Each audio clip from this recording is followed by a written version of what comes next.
They axed the wrong guy, I muttered, just loud enough for the night custodian to hear, as I tossed my access card into the bin and walked into the drizzle with a cardboard box, holding 2 decades of my professional life and a single fiddle leaf fig, its leaves drooping as if it sensed the betrayal.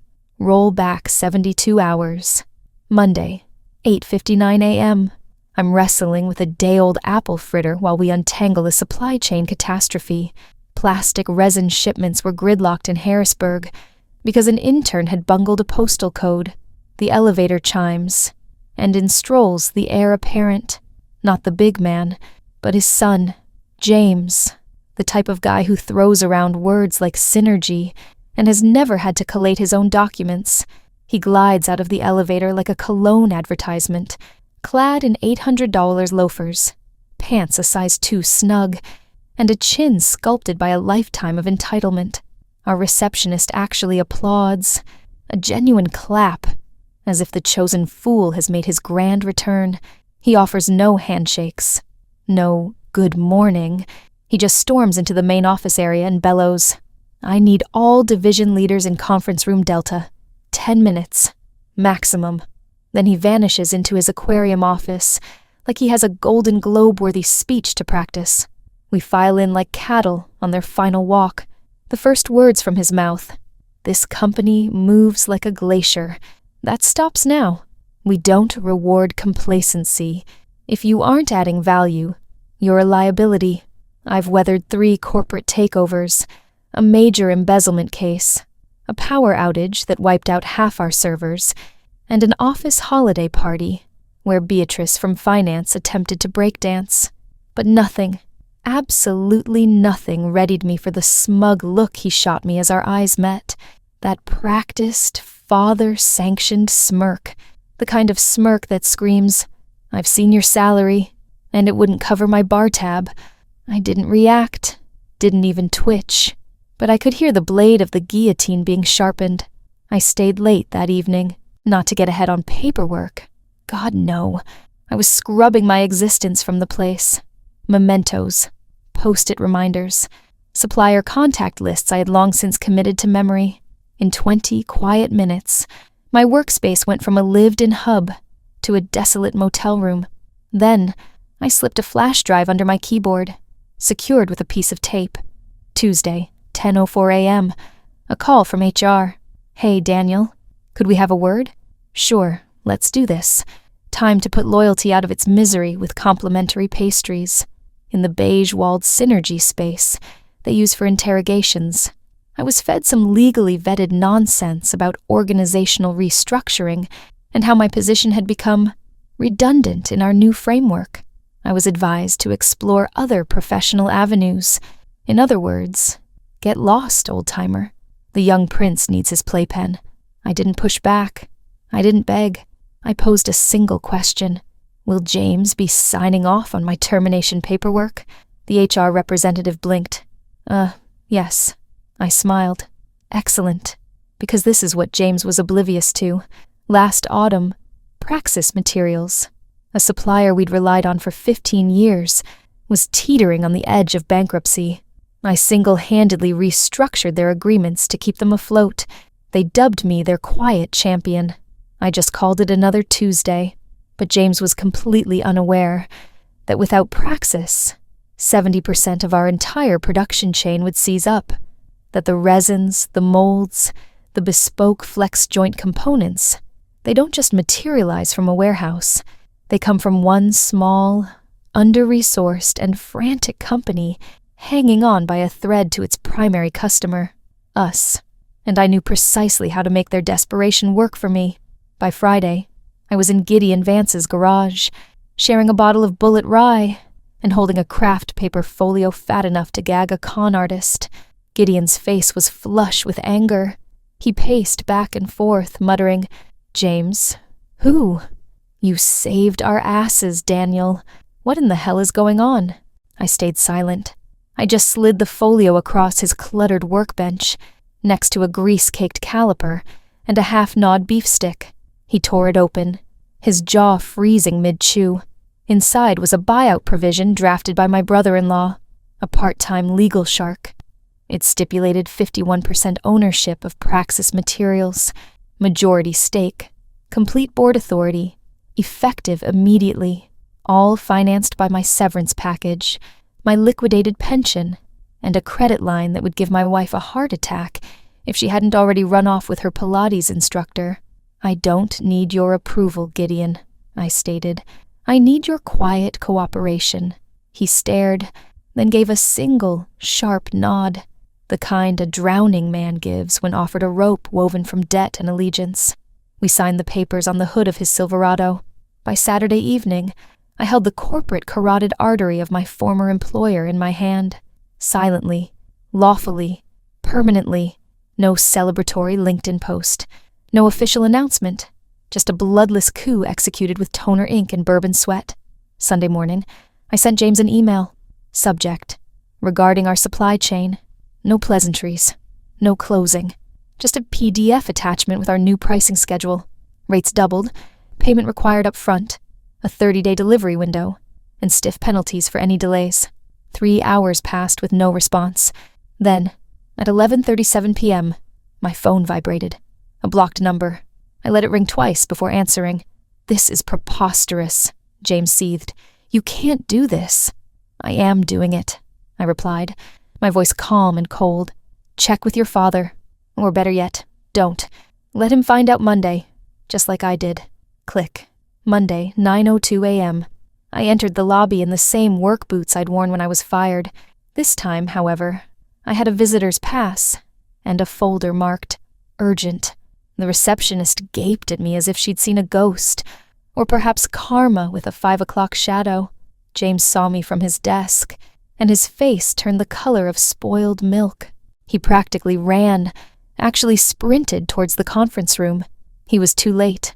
The elevator doors slid open, and his father emerged. The CEO, the man on the actual throne. His eyes flicked from me to his son, then to the folder I passed to his assistant. "Why is Daniel here?" he demanded. The silence was deafening, so I broke it with a smile. "Because your new acting executive liaison just cut ties with your most critical supplier, and the new majority owner of that supplier. You're looking at him." The room was still. Then James let out a laugh, a shrill, desperate, wheezing sound, like air escaping a punctured balloon. "Dad, he's bluffing. This is a stunt." His father opened the folder. He read the first page, flipped to the next, and then the next, and then he roared, a guttural boardroom-rattling bellow that sent 2 interns scrambling for the emergency exit.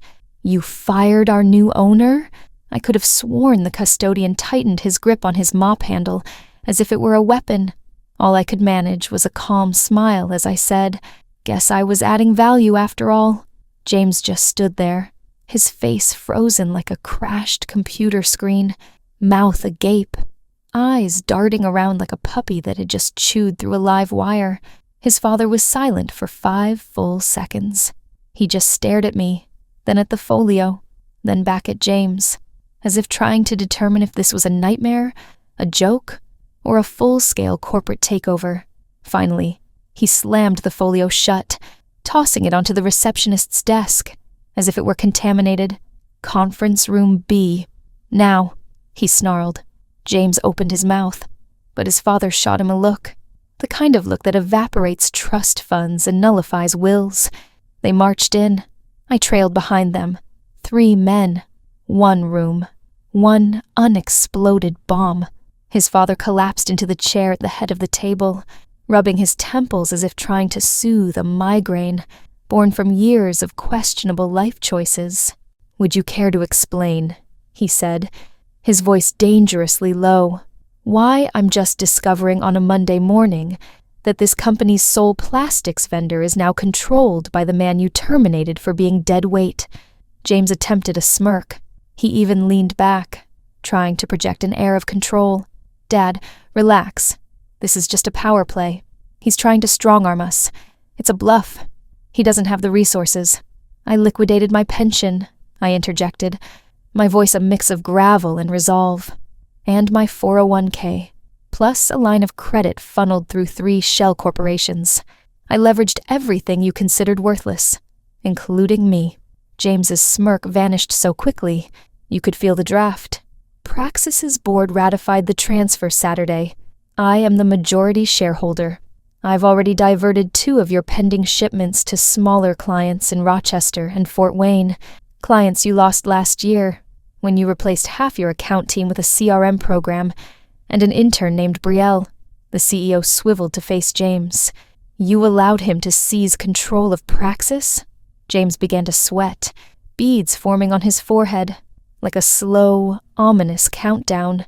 I didn't know. How could I have known? Because you don't read, James. You posture, I said. You strut around in expensive suits, spouting jargon like vertical integration and value capture, while the man who actually constructed the bridge was reinforcing its foundations with grit and caffeine. He shot up from his chair, a vein in his neck throbbing like a distress signal. I gave you 6 months to get up to speed, and in 4 days, you handed the keys to the kingdom to the only person here who even knows how to start the engine. Silence. Then he faced me. What do you want, Daniel? There it was. The shift. Not a demand. Not a threat. But a negotiation. I pushed a second folder across the table. It was thinner, but its contents were far heavier. Inside was a new supplier agreement. Same product quantities. Higher rates. Stricter terms. And one special clause. All executive liaison appointments must be approved by vendor leadership. Vendor leadership being me. James lunged as if to grab the folder, but his father slammed his hand on the table with a crack that made the pens jump. You will not touch that, he barked. He turned back to me. His voice softened to a whisper, the sound of a man attempting to cloak his humiliation in professionalism. If I agree to this, you're reinstated. I laughed, not loudly, but with a sharp edge. No, I'm not coming back. I won't work for someone who considers loyalty a legacy cost. I'm not going to rebuild a house just to let the termites move back in. I stood and buttoned my jacket. But I'll sell you the materials, at my price. I walked out without a backward glance, but I heard it, James's voice, cracking like old plastic, pleading, "You're just going to let him control us?" And his father didn't shout. He said just one thing, cold as a winter morning. "Son, he already does." By Tuesday morning, the shockwaves had hit the company's core. Frantic emails from logistics, worried calls from accounting, a desperate Slack message from Brielle with 16 panicked emojis, and the subject line, "Urgent help needed." Word had spread faster than a chemical spill. Praxis Materials was under new management, and that management wasn't feeling particularly generous toward the company that had tossed him aside like an empty toner cartridge. But I wasn't being chaotic. This wasn't a scorched earth campaign. This was a scalpel. I didn't burn the supply lines. I bought the toll booths and tripled the fees. I put a hold on all of Viridian's outstanding orders until the new contract was signed. I discreetly rerouted key components to 2 smaller firms I had been watching for years, companies James had dismissed in meetings as niche players. It turns out niche beats bankrupt when your primary supplier is playing hardball and you're facing 3 dozen back orders and $1 million penalty from your biggest customer in Charlotte. By Wednesday, the fallout was becoming critical. An irate email from the head of logistics. Who sanctioned this shipping freeze? We have Q3 targets to meet. Another from sales. Why is Praxis sending our parts to Solstice Innovations? Who are they? My personal favorite was a message in all caps from the CEO himself. Call me immediately. I didn't. Instead, I spent the afternoon drinking lukewarm coffee at a diner with the founder of Solstice, a determined guy named Elias, who ran his business from a converted grain silo and wore work boots to every meeting. He shook my hand firmly. "You sure you want to gut your old company like this?" he asked. I smiled. They built the weapon. I'm just aiming it. Thursday morning, the first white flag appeared in my inbox. Subject: Let's discuss a partnership. It was from James, his words dripping with the forced humility of a man choking on his own pride. I didn't even open it. I printed it, framed it, and hung it in my garage next to my grandfather's old machinist union card. Instead, I replied directly to the CEO with a counteroffer.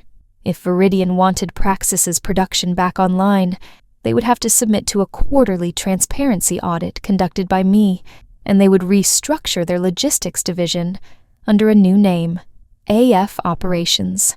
My initials would be on every purchase order, every schematic, every truck that rolled out of their facility from that day forward. They could keep their C-suite drama and their $7 lattes. I would own the company's lifeblood, quietly, permanently, and without needing a key card to get in the door. By Friday, I received a 2-word response: deal accepted. That afternoon, they convened an all-hands video conference. James was silent. He wasn't even visible on screen. The gossip mill claimed he'd been reassigned to a new internal initiative, a position so ambiguous that even his email signature seemed confused. But the real masterstroke, the following Monday, a revised welcome packet was distributed to every employee. Inside was an updated supplier relations guide, a new list of logistics contacts, and a Praxis-branded pen with my name engraved on its clip. No explanation, no speech, just a quiet declaration. The man you fired, he now controls the air you breathe. The silence that ensued was more satisfying than any round of applause. For the first time in 2 decades, I wasn't woken by an alarm blaring about looming deadlines, or a snarky email from a mid-level manager who struggled to operate a toaster. I woke up to silence, and silence tasted like victory. But peace is fleeting when you've exposed a system's weakness. People start taking notice. 2 weeks later, I got a call from Audrey, the director of vendor relations, a woman who once wrote in my performance review that I lacked strategic ambition while reapplying her lip balm. Her tone was syrupy, thick with feigned enthusiasm. "Daniel, I heard the news, and I just wanted to say congratulations. We are also thrilled to be collaborating with you again. I'd love to schedule a meeting to sync up." I let the silence stretch for a moment before replying, "You gave my parking space to James." "Oh, ha ha ha. Yes. Well, that was his directive, and you know how hectic the restructuring was. Water under the bridge, yes?" I smirked at my own reflection in the dark computer screen. "Audrey, the bridge is gone. Enjoy the ashes." Click. That was just the warm-up act. A few days later, an invitation arrived for a supplier symposium in the city. Formal attire, rooftop bar, cocktails named after corporate jargon. I had no intention of going until I saw the keynote speaker, James, still clinging to the wreckage of his reputation like a barnacle. They had given him 30 minutes to present on the future of dynamic vendor relationships. I nearly spit out my drink when I read the program. I went, not to cause a scene, not right away. I wore the same boots I was fired in, and a thrift store blazer that had more character than anything in James's Armani collection, and I listened. He strode onto the stage as if he were auditioning for Dragon's Den. The screen behind him flashed with terms like convergence, synergy, and disruptive innovation. Then he advanced to slide 6, Praxis Materials, a case study in adaptive partnering. And there I was, a grainy photo of me in the background, unmistakably me, taken during a late-night production push. He was using my legacy in his presentation, as if I were some nameless drone he had personally mentored. I raised my hand. He pretended not to see it. I raised it again. Heads started to turn. Finally, the moderator, some hyperactive guy in a suit 2 sizes too small, acknowledged me, smiling as if this were a standard Q&A. A question from the gentleman in the back. I stood. "Daniel Kaplan, owner, Praxis Materials." The room went still. James's presentation clicker nearly fell from his grasp. "Mr. Kaplan," the moderator stammered, "do you have a question?" "Yes," I said, my voice steady and resonant. "I just wanted to add some context to that slide. That photo is of me, taken 2 weeks before this man terminated my employment, for being operationally redundant. And now, here I stand, apparently so redundant that I own the very supply chain he's built this entire presentation on. A murmur spread through the room. Someone coughed, a sound suspiciously close to a laugh. I made eye contact with James. You call it an adaptive strategy. I call it beautiful irony. Then I sat down and took a sip of my water. He rushed through the rest of his talk in under 8 minutes and scurried off stage as if the fire alarm had gone off. 3 vice presidents cornered me before I even made it to the hors d'oeuvres. 2 inquired about consulting. 1 proposed a new contract, and not one of them mentioned James's name. By the next week, James was a ghost haunting the corporate directory. Word got around that he had been reassigned to an innovations task force, corporate jargon for being exiled to a windowless office with a whiteboard and 0 authority. They relocated his desk to the 4th floor, next to the perpetually jammed printer, and the one guy who still uses a flip phone. His emails, when they came, were infrequent, always copied to the legal department, and signed with a new, increasingly desperate job title. He even tried to contact me directly, an email with only a subject line, "Can we talk?" No text, no apology, just that 4-word plea from a man watching the kingdom he was handed crumble at his feet. I never answered. By then my ambitions had grown. See, when you control a company's main artery, you don't just drain it. You redesign the entire circulatory system. I started probing for other vulnerabilities in their structure, over-leveraged secondary suppliers, international shipping hubs, one customs snag away from paralysis, a comical dependence on a specific type of proprietary fastener that I had sourced 15 years prior from a man named Silas, who now owed me a fishing trip and a debt of gratitude. I began to consolidate. I quietly acquired 2 overlooked competitors in Ohio and Indiana, solid mid-sized operations, sitting on untapped potential. I folded them into a new entity, AF Industrial Holdings. I didn't need a marketing blitz, just a trail of invoices. A lot of accounts in the red suddenly turned black under my signature. Meanwhile, the company that had cast me out couldn't figure out why their delivery schedules were slipping, why their bulk discounts had vanished, or why a standard request for 5,000 units was now met with a 4-week lead time and a payment term that read, "Payable upon demand, at the discretion of the supplier." Every new term, every delay, every operational headache, they were all mine, and they were feeling every single one. At the end of the month, I got another call from the CEO himself. This time, there was no anger in his voice, no bluster. He simply asked, "Daniel," he began, with a tone of corporate contrition that feels like swallowing glass, "we'd like to discuss something more permanent. A seat on the board, strategic oversight of the entire supply division. We believe your expertise could help us rebuild." I didn't respond immediately. Instead, I proposed a lunch meeting, neutral territory, a decent steakhouse off the highway, a corner booth.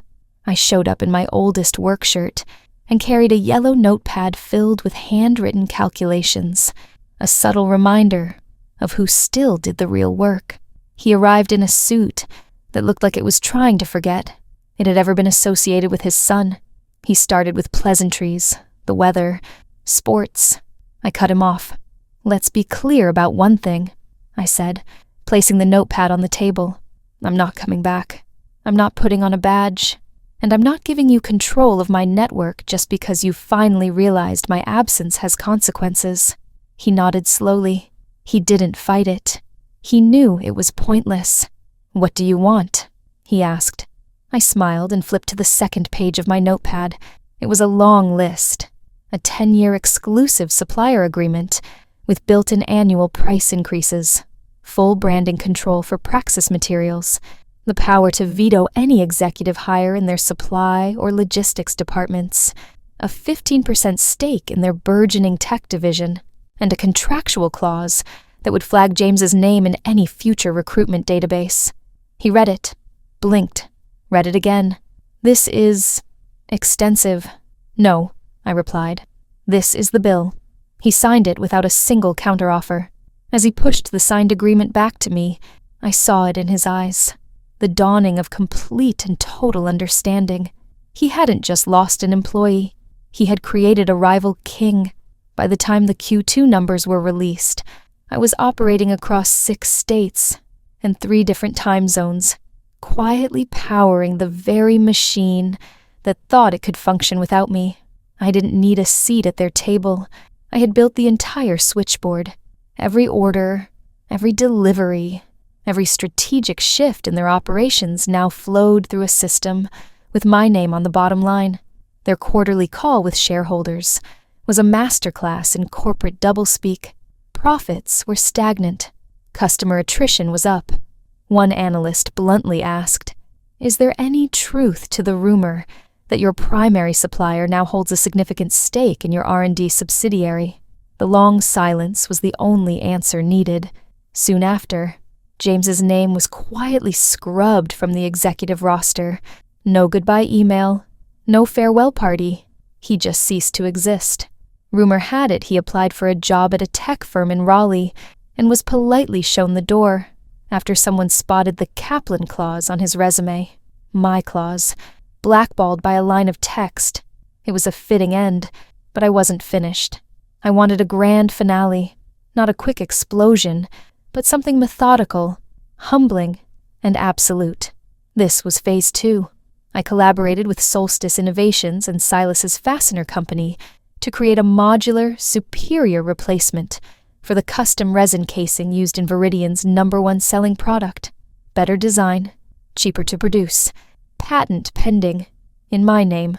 Then, I offered it exclusively to their largest competitor. A deal was struck in less than 2 weeks. The press release went out like a cannon blast in a church. Solstice Innovations announces landmark partnership to revolutionize next-gen component manufacturing, upending traditional supply chains. It was everywhere. Industry journals, investment newsletters, and panicked internal company memos filled with words like unforeseen and critical vulnerability, because that single product was their crown jewel, their golden goose, and I had just built a better, more affordable one, and it wasn't for them. The final twist of the knife? They had to call me to license the new design. The CEO's voice was thin and strained when he finally made the call. "We are prepared to offer above the market rate." And I said, "You already paid." The day you handed James a clipboard and told him to trim the fat, I faxed them the licensing agreement at 3 times the price. There was no response. But a few days later, the full amount landed in my account via wire transfer. No questions asked. And just like that, the company that fired me was now paying me rent to live in its own house. Meanwhile, I was 1,000 miles away, on a fishing boat with Silas, watching the sunset bleed across the water, and drinking rye from a thermos I used to hide in my desk drawer, the same desk where they'd left my termination notice. It had all come full circle, except now, the circle had teeth. Last Friday, a letter arrived, a thick envelope with an embossed letterhead. It was from the board, a formal invitation to their annual leadership summit in Vail. The theme was Building Resilience in the Modern Age. They wanted me to be a guest speaker, to share my story, to motivate their up-and-coming leaders. I laughed so hard I nearly choked on my breakfast. These were the same executives who had stood by silently as I was walked out like a piece of trash, who had nodded approvingly as James delivered his sermons about cutting dead weight. And now they wanted me to give a motivational speech about perseverance. I didn't bother to reply. Instead, I rented out the entire mountain lodge adjacent to theirs for the same weekend. I invited every small-time supplier they had ever squeezed, ignored, or bullied. We named it The Supply Chain Strikes Back.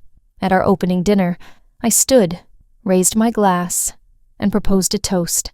To the ones they called expendable, I said, to the ones they forgot had leverage, and to the princelings who believed a crown could be inherited. Across the valley, James, if he was even there, was probably trapped in another soulless PowerPoint presentation about future-proofing. I had a snowmobile waiting, 3 new contracts ready to sign, and a fire roaring in a hearth filled with their old mission statements I'd printed out just for the occasion. That evening, I went outside with my drink and gazed over at their lodge, its windows glowing. Another workshop, probably, on corporate lessons learned, and I wondered if any of them truly grasped what had happened. I wasn't the protagonist in some feel-good story of redemption. I was the bill that had finally come due. James thought firing me was a simple amputation. He just failed to realize I was the main artery, and when you cut the artery, the whole body bleeds out. Now, they were bleeding, and I owned the blood bank.